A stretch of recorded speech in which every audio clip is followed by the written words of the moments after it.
In this video tutorial, I'm going to share to you on how I can fix Directx.dll missing on your Windows 11. So let's get started.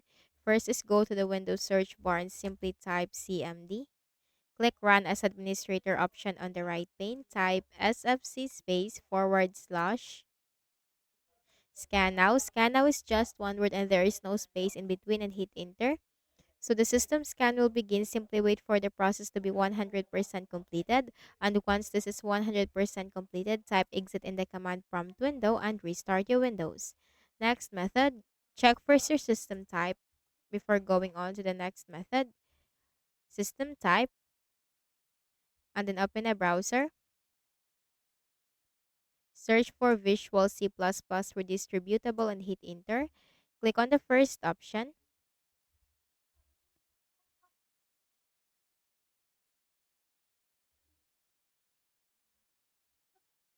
Scroll down and you have to click the download link corresponding to your system type.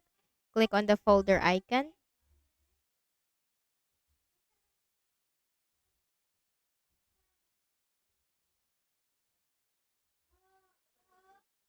Then make a right click or simply double click.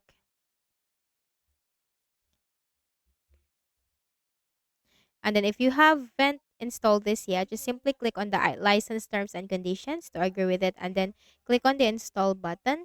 Now if you have already installed it, just simply click on repair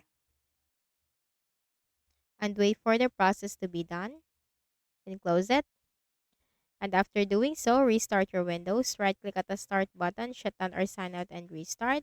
Next method, also consider to update your Windows. So click on the Start button and go to Settings.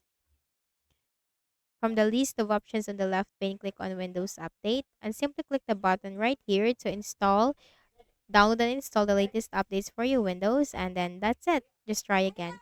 So I hope this video helped you. Kindly please do not forget to hit the like button and subscribe to this YouTube channel.